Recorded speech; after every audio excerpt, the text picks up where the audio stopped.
12 August 2024ની રાત્રે લગભગ બધા લોકો ઉત્તરાખંડની રાજધાની દહેરાદૂનના બસ સ્ટેશનથી નીકળી ગયા હતા। તે સમયે ત્યાં ઘણા ઓછા મુસાફરો હતા અને જે પણ હતા જેમની બસ રાત્રે ઉપડવાની હતી, પરંતુ તે બસની રાહ જોઈ રહેલા લોકોમાં એક છોકરી પણ સામેલ હતી। તે છોકરી ખૂબ જ પરેશાન દેખાતી હતી, પણ ત્યાં હાજર લોકોમાંથી કોઈએ પણ તેની સમસ્યાનું કારણ પૂછ્યું નહીં। પછી અચાનક તે બસ સ્ટેશન પર નોકરી કરતા ગાર્ડની નજર તે છોકરી પર પડી અને ગાર્ડ છોકરીની થોડીક નજીક ગયો અને તો તેને જોઈને થોડુંક અજીબ લાગ્યું, કારણ કે તે છોકરી થોડી અસહજ દેખાઈ રહી હતી, એટલે કે તે પોતાને અનકમ્ફર્ટેબલ મહેસૂસ કરી રહી હતી। વારવાર તેના કપડાં ઠીક કરવાનો પ્રયાસ કરી રહી હતી। છોકરી ડરીને અહીં ત્યાં જોઈ રહી હતી। તેને જોઈને એવું લાગી રહ્યું હતું કે ખૂબ ડરી ગઈ છે, પણ પછી ગાર્ડે જોયું કે આ છોકરી વારવાર જોઈ રહી છે, ત્યાં એક વ્યક્તિ પણ ફરતો નહોતો। એ છોકરીને જે વ્યક્તિને વારવાર જોઈ રહી હતી અને ગાર્ડ પણ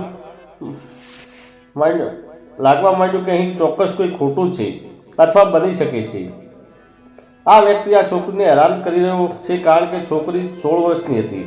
તેની માનસિક સ્થિતિ પણ સારી ન હતી। ગાર્ડે તેને જઈને પૂછે છે। પહેલા યુવતીને ગાર્ડે કહ્યું કે તને પંજાબના પટિયાલા શહેરમાં જવું છે, અહીંથી પંજાબ જવા માટે બસ સ્ટેશન સમય લાગશે, અને કદાચ જો આ યુવતીને ગાર્ડને બસ વિશે પૂછ્યું ન હોત અને તે સમયે યુવતીને પટિયાલા જતી બસ મળી હોત તો કદાચ આટલી મોટી વાત રાજ બની રહી ગઈ હોત।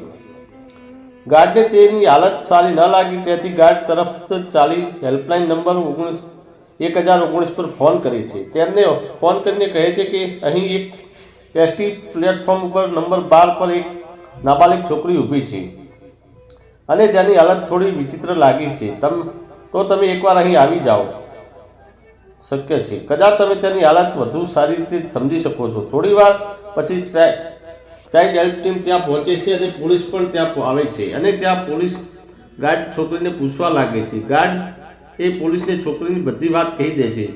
બધા જ તે છોકરી પાસે જાય છે અને તે જ્યારે પોલીસ કર્મીઓ બાળકીને જોઈ ત્યારે તેમને પણ પહેલી નજરે લાગ્યું કે આ બાળકી સાથે ચોક્કસપણે કંઈક ખોટું થયું છે। જ્યારે પોલીસ અને બાળક કલ્યાણ સમિતિના લોકો તેની પાસે પહોંચી તેમની સાથે વાત કરવાનો પ્રયત્ન કરવા લાગે છે, પરંતુ જ્યારે પોલીસ કર્મીઓ યુવતી સાથે વાત કરવાની કોશિશ કરે છે તો તેને જોઈને તે ખૂબ જ ગભરાઈ જાય છે।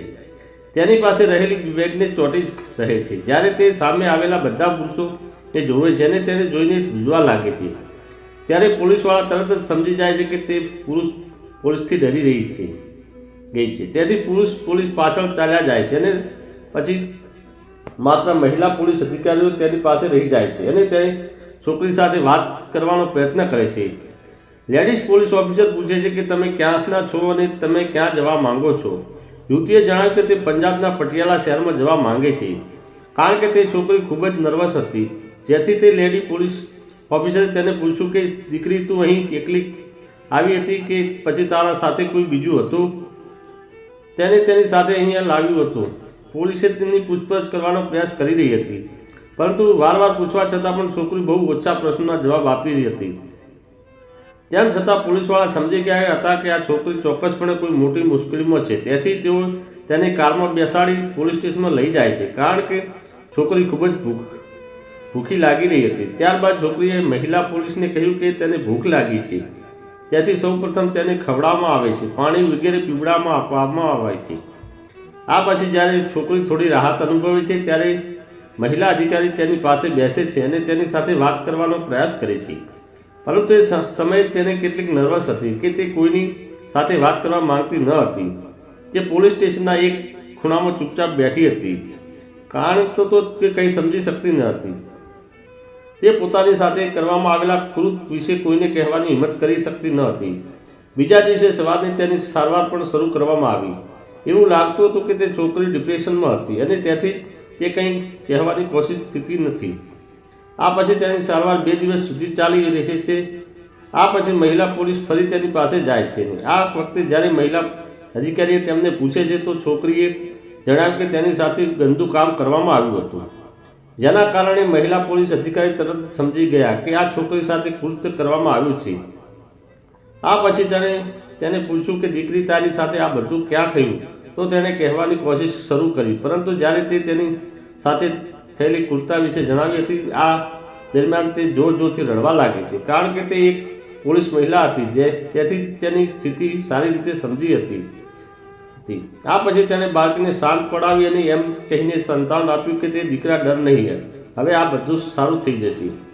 તારી સાથે જે બન્યું તે થોડો અમે તેના વિશે વાત પણ નહીં કરી કોઈને. તેઓ કોઈ રીતે છોકરીને શાંત કરે છે અને પછી બીજા દિવસે ફરીથી તેની પૂછપરછ કરે તો છોકરી કહે છે કે ઘણા લોકોએ તેની સાથે ગંદા અને ઘૃણાસ્પદ કામ કર્યા છે, એટલે તેની સાથે ખોટું થયું હતું. જે પછી પોલીસને ખબર પડી કે હવે આ બધું બસ સ્ટેશન પાસે ખબર પડે છે, કારણ કે તે બસ સ્ટેશનનો હોવાથી ત્યાં કોઈ સીસીટીવી કેમેરો લગાવવામાં આવ્યા હતા ન. પછી પોલીસ ફરી બસ સ્ટેશન પહોંચી, કારણ કે તેમને ત્યાં છોકરી મળી હતી, જ્યાંથી પોલીસ ત્યાંથી પણ તપાસ શરૂ કરી શકે. જ્યારે તપાસ દરમિયાન સીસીટીવી કેમેરામાં ચેકઅપ કરવામાં આવે છે, ત્યારે પોલીસ કર્મીઓએ જોયું કે બસ સ્ટેશન પર ઘણા લોકો આ છોકરીની આસપાસ ફરતા હતા. થોડીવાર પછી જ્યારે આખરે તે છોકરી બસ સ્ટેશન પર એકલી રહી ગઈ, તે સમયે એક વ્યક્તિ યુવતીની આસપાસ ફરતો જોવા મળ્યો હતો. તે વારંવાર આ છોકરીને જોઈ રહ્યો હતો. પોલીસ પણ શંકાસ્પદ જણાતી હતી. જ્યારે તેણે પોલીસ યુવતીને સીસીટીવી ફૂટેજમાં બતાવ્યું તો યુવતી તરત જ તે માણસને ઓળખી લીધો. છોકરી તેણે જોઈને કહેવા લાગી, હા તે છે, પરંતુ તેના સિવાય બીજા ઘણા લોકો હતા. આ પછી પોલીસ વિડીયો ફૂટેજમાંથી તે વ્યક્તિનો ફોટો કાઢે છે અને તે ફોટો બસ સ્ટેશન પર કામ કરતા તમામ લોકોને બતાવવામાં આવે છે અને તેમને પૂછવામાં આવે છે કે શું તેઓને આ વ્યક્તિને જોયો છે. તેમનાના મોટાભાગના લોકોએ કહ્યું કે હા, અમે આ વ્યક્તિને સારી રીતે ઓળખીએ છીએ. તે વ્યક્તિનું નામ છે. સરનામું જણાવ્યા પછી તરત જ તેને પકડવામાં આવે છે. પછી પોલીસ સ્ટેશન તેની પૂછપરછ કરે છે અને કહે છે કે હવે તું અમને આખી વાત જણાવ. તમે લોકો 16 વર્ષની નાબાલિગ છોકરી સાથે શું કર્યું અને આ કામ તારી સાથે કોણે સામેલ હતા. પહેલા વ્યક્તિ પોલીસને ગેરમાર્ગ દોરવાનો પ્રયાસ કરે છે, પરંતુ જ્યારે તેની કડક પૂછપરછ કરવામાં આવી ત્યારે તેણે એક એવી વાત કહી જે સાંભળી કદાચ તમારું લોહી ઉકળી જશે. ખરેખર 12 ઓગસ્ટ 2024ની સાંજે લગભગ સાંજના 4 વાગ્યા હતા. દિલ્હી ગેટ પર એક છોકરી ઊભી હતી. તેણે ત્યાં હાજર લોકોને પૂછ્યું, ભાઈ મારે પટિયાલા જવાનું છે, ત્યાં જવા માટે મારે કઈ બસ પકડવી જોઈએ, કારણ કે એસટીમાં સેંકડો અહીં પણ હજારો બસો પાર્ક કરેલી ઊભી હોય છે અને તે જુદી જુદી દિશામાં જાય છે અને શહેરમાં જાય છે. તેથી આ છોકરી થોડી મૂંઝવણમાં હતી. તે પટિયાલા જવા માટે કઈ બસમાં ચડવું, પરંતુ છોકરી જેની પાસેથી બસ વિશે પૂછી રહી હતી તે વ્યક્તિ પણ એક બસનો ડ્રાઈવર હતો અને તેણે કહ્યું કે ચિંતા કરશો નહીં, ત્યાં એ બસ ઊભી છે અને તમે આ બસમાં જઈને બેસો. તે બસ દિલ્હીથી દહેરાદૂન જાય છે અને તે છોકરી બસમાં બેસાડવામાં આવે છે અને તેને કહેવામાં આવે છે કે ભાડું પણ ચૂકવવાની જરૂર નથી. જ્યારે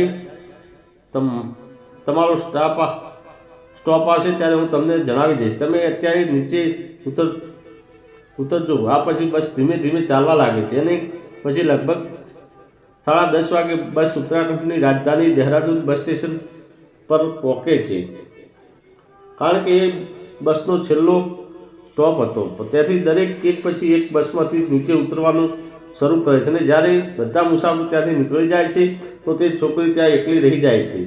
આ પછી બસના કંડક્ટર અને ડ્રાઈવર તે છોકરી પાસે જાય છે અને કહે છે કે પટિયાલા અહીંથી થોડું દૂર છે, પરંતુ આ માટે તમારે અહીંથી બીજી બસ પકડવી પડશે. બસ ડ્રાઈવર કહે છે કે પટિયાલા જતી બસ થોડો સમય પછી રવાના થશે, ત્યાં સુધી તમે અમારી સાથે સમય કાઢો. આ પછી કંડક્ટર અને ડ્રાઈવર બંને યુવતીને દિલ્હીના ગેટ પાસેથી લઈ ગયા હતા, જે માત્ર 15 વર્ષની આસપાસ હતી. તેઓએ તે છોકરીને બસની પાછળની સીટ પર લઈ જાય છે અને તેઓ તેને હેરાન કરવાનું શરૂ કરે છે અને પછી તેની સાથે ખોટું કરે છે.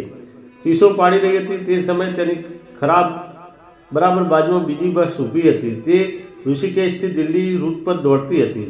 તેમાં પણ તે 2 ડ્રાઈવર હતા. તે જ્યારે છોકરીઓની ચીસો સાંભળે છે તો તેઓ પણ ત્યાં આવે છે અને ત્યાં તેઓ જુએ છે કે બસમાં એક છોકરી ખરાબ હાલતમાં પડી છે અને તે બસ કંડક્ટર અને ડ્રાઈવર તે છોકરી સાથે ગંદી હરકતો કરી રહ્યા હતા.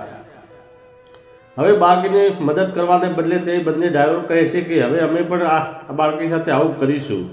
પહેલાં બંને કંડક્ટર અને ડ્રાઈવરે કહ્યું કે કોઈ વાંધો નહીં, તમે જે કરવા માંગો છો તે કરી શકો છો. અને આ રીતે લગભગ 2 કલાક પસાર થઈ ગયા. ત્યારે બસનો કંડક્ટર તે યુવતીને દિલ્હીથી પોતાની સાથે લાવ્યો હતો. તે કહે છે કે મારી પાસે પૈસા છે, તે મારે સર પાસે જમા કરાવવા જવાના છે. આટલું કહી તે ચાલ્યો જાય છે. અને બીજી તરફ કંડક્ટર જ્યારે સર પાસે જાય છે અને ટિકિટના પૈસા જમા કરવાનું શરૂ કરે છે, જે મુસાફરો પાસેથી લીધા હતા. પણ તે સર કહે છે કે તારી બસ દિલ્હીથી બસ સ્ટેશન પર રાત્રે 10:30 વાગ્યાથી આસપાસ આવી હતી, તો તમે 2 કલાકથી ક્યાં હતા? કંડક્ટર કહે છે, સાહેબ હું થોડો વ્યસ્ત હતો, જેના કારણે આજે મોડું થયું છે. પરંતુ જ્યારે કેશિયરે તેને વિવિધ પ્રકારના પ્રશ્નો પૂછવાનું શરૂ કર્યું ત્યારે તે લાંબા સમય સુધી સહન કરી શક્યો નહીં અને અંતે તેને કહ્યું કે સાહેબ મારી બસ અંદર એક છોકરી છે, જો તમારે પણ આવવું હોય તો તમે મારી સાથે આવી શકો છો. તેમણે જે કહ્યું સાંભળીને તે પણ તેની સાથે જવા તૈયાર થઈ ગયો. આ પછી જ્યારે તે બસની અંદર જાય છે ત્યારે તેને જોયું કે 2 ડ્રાઈવર યુવતી સાથે ખોટું કરે છે, તો કેશિયરે પણ તેની સાથે ખોટું કર્યું અને તે આ રીતે બસના કંડક્ટર પછી ડ્રાઈવર અને પછી તેમની પાસે પાર્ક કરેલી કાર અને બસ જે ઋષિકેશ દિલ્હી તરફ જતી હતી. 2 ડ્રાઈવર અને 2 કંડક્ટર કોશિશ તે 5 તેની સાથે ખોટું કરતા હતા. જો છોકરી અવાજ કરવાની કોશિશ કરતી તો ત્યારે તેને કહેતા હતા કે તારે પટિયાલા નથી જવું, સમજી શકતી ન હતી. તેથી સાથે જ શું થઈ રહ્યું છે અને હવે તેની માનસિક સ્થિતિ બગડવાની શરૂ થઈ રહી હતી. પરંતુ કોઈ રીતે છોકરી ત્યાંથી ભાગી જાય છે કે પછી છોડી દેવામાં આવે છે. આ પછી યુવતી રોડ નંબર 12ના પ્લેટફોર્મ પર પહોંચે છે. તે બસની રાહ જોતી ત્યાં ઊભી હતી. નજીકમાં જ એક વ્યક્તિ મેગી બનાવી રહ્યો હતો, પરંતુ અચાનક ત્યાં હાજર ગાર્ડની નજર તે છોકરી પર પડે છે. ગાડી એક વ્યક્તિને કંડક્ટર હતો. તે છોકરીની આસપાસ ફરતો હતો અને વારવાર તેની નજીક જવાનો પ્રયાસ કરતો હતો. વાસ્તવમાં કંડક્ટરને હવે ડર હતો કે તે છોકરી કોઈની પાસે કંઈક જાહેર કરશે, તેથી તે તેની સાથે દૂર કરવા માંગતો હતો, જેથી છોકરી લોકોની વચ્ચે ન જાય. પરંતુ પછી ગાર્ડ મહાન બુદ્ધિ સમજદારીપૂર્વક 1098 પર ફોન કર્યા પછી સ્ટેટ કમિટીના લોકો ત્યાં પહોંચે છે. સાથે જ પોલીસ પણ ઘટના સ્થળ પહોંચી જાય છે. આ પછી સીસીટીવીના આધારે પોલીસે શંકાસ્પદ જણાતા કંડક્ટરને પહેલાં રેસ્ટફોર્ડ કર્યા અને જ્યારે પછી તેની પૂછપરછ કરવામાં આવે છે ત્યારે તેના નિવેદનના આધારે વધુ 4 લોકોની ધરપકડ કરે છે. તેમાંથી એકનું નામ ધર્મેન્દ્ર કુમાર છે, ઉંમર 32 છે, જે હરિદ્વારમાં બંજારા ગામનો રહેવાસી છે. તેમજ દેવેન્દ્ર ભગવાનાપુર હરિદ્વારનો રહેવાસી છે, જેની ઉંમર લગભગ 52 વર્ષ છે અને ઉત્તર પ્રદેશના ફરુદાબાદ જિલ્લાના નવાબગંજ નામનો રહેવાસી છે. રવિકુમાર અને હરિદ્વારના બંજરાબાલ ગામનો રહેવાસી રાજપાલ, જેની ઉંમર 57 વર્ષ છે, જેને દહેરાદૂનનો રાજેશ કુમાર છે. 5 પકડ્યા બાદ જ્યારે એક પછી એક તેની પૂછપરછ કરવામાં આવી અને ત્યારે આ ઘટના પ્રકાશ થઈ ત્યારે આ ઘટનાની જાણ થતાં પોલીસ પણ ચોંકી જાય છે અને એસપી રાજેશ કુમાર દ્વારા 17 ઓગસ્ટ 2024 તે 5 વિરુદ્ધ એફઆઈઆર દાખલ કરવામાં આવી હતી. પરંતુ સૌથી મોટો પ્રશ્ન એ હતો કે તે છોકરી કોણ હતી અને તે ક્યાંની હતી. જ્યારે યુવતીને પૂછવામાં આવ્યું કે તે ક્યાંની છે, આના પર યુવતીને કહ્યું હતું કે તે પંજાબના પટિયાલાની રહેવાસી છે. પરંતુ જ્યારે પોલીસે તેની તલાશ કરે છે ત્યારે જાણવા મળે છે કે યુવતી ઉત્તર પ્રદેશના મુરાદાબાદ જિલ્લાનું મધુપુરા પોલીસ સ્ટેશન વિસ્તારમાં એક ગામની રહેવાસી છે. આ પછી દહેરાદૂન પોલીસે ગામમાં જઈને બાળકીના માતા અને પિતાને સંપર્ક કર્યો. જો કે ત્યારે સુધી યુવતી કહેતી હતી કે તેના માતા પિતા બંને મૃત્યુ પામ્યા છે, જ્યારે તેના માતા પિતાની જીવતા હતા અને એક ભાઈ પણ છે જે રામપુરમાં મજૂરી કામ કરે છે. જ્યારે તેના માતા પિતાને પૂછવામાં આવ્યું તો તેને કહ્યું હતું કે લગભગ 12 દિવસ પહેલાં યુવતી અચાનક ઘર છોડીને જતી રહી હતી. જો કે આ પહેલાં પણ તેને 1-2 વાર ઘર છોડી ચૂકી હતી, પરંતુ દર વખતે તેઓને તે ઝડપથી શોધી લેતા હતા. તેનું કહેવું હતું કે તે અમને આ વખતે ન મળી, અમે તેને દરેક જગ્યાએ શોધી. બાળકીના માતા પિતા તેને લેવા દહેરાદૂન પહોંચ્યા, પરંતુ બાળકીએ તેની માતા પિતા સામે પરત ફરવાની ના પાડી કે કહ્યું કે તેમની સાથે જવા માંગતી નથી. પોલીસ તપાસમાં તે પણ બહાર આવ્યું કે તે છોકરીના માતા પિતાની પણ મગજ સ્થિતિ સારી નથી અને તેઓ લાંબા સમયથી તેમની પુત્રીની ચિંતિતમાં હતા. તે યુવતી ખૂબ જ સારવાર હેઠળ છે. તેમજ હાલ તે નાબાલિગ કિચનમાં રાખવામાં આવી છે, જેથી તેની માનસિક સ્થિતિ સારી થઈ શકે છે. તેની ઘણી વખત કાઉન્સિલ પણ કરવામાં આવી રહ્યું છે અને આ ઘટના સાથે જોડાયેલા અન્ય આરોપીઓ વિશે પણ માહિતી એકત્રિત કરવામાં પ્રયાસ કરવામાં આવી રહ્યો છે. પોલીસ કહે છે કે શક્ય છે કે આ ઘટનામાં 5થી વધુ લોકો મળેલા હોય અને પોલીસનું એમ પણ કહેવું છે કે આ કેસ ફાસ્ટ કોર્ટમાં ચલાવવામાં આવશે અને આરોપીઓ સામે કાર્યવાહી કરવામાં આવશે, જેથી સમાજના બેફિકર ફરતા હોવાનો એક સંદેશ આપી શકાય.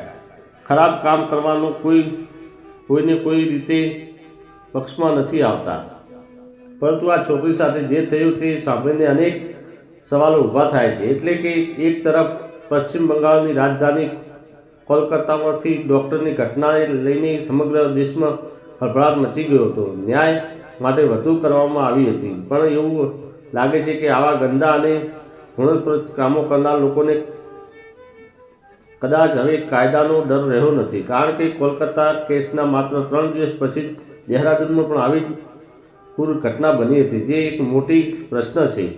અને આ 2 છોકરીઓ સાથે જે બન્યું તે ખરેખર ભયાનક અને ડરામણું છે. પરંતુ સૌથી વિચિત્ર વાત એ હતી કે આ 5 લોકોમાંથી 2 લોકોની ઉંમર 50 વર્ષથી વધુ હતી. છોકરી પર ત્રાસ ગુજારતી વખતે તેમને એક વાર પણ એવું ન થયું કે આ છોકરી તેમની દીકરીની ઉંમરની છે, પોત્રીની ઉંમરની છે. હાલ પોલીસે તેમના તમામ આરોપીઓને જેલમાં મોકલી દીધા છે. તેમજ પોલીસનું કહેવું છે કે આરોપીઓને કોર્ટ દ્વારા વહેલી તકે કડકમાં કડક સજા કરવામાં આવશે. મિત્રો, આ ઘટના કહેવાનો કોઈ હેતુ કે કોઈ દુઃખ પહોંચાડવાનો નથી, કોઈને પરેશાન કરવાનો નથી. તેના બદલે તમને જાગૃત કરવા માટે, તમને સજાગ કરવા માટે છીએ. મિત્રો, આ સમગ્ર ઘટના વિશે તમારો શું અભિપ્રાય છે? કૃપા કરીને અમને કોમેન્ટ બોક્સમાં જણાવો. અને જો તમે અમારી મહેનત પસંદ આવી હોય તો આ વિડીયોને લાઈક અને શેર કરજો. તમે હજુ સુધી ચેનલને સબસ્ક્રાઈબ નથી કરી તો અમારી ચેનલને સબસ્ક્રાઈબ કરો. ધન્યવાદ.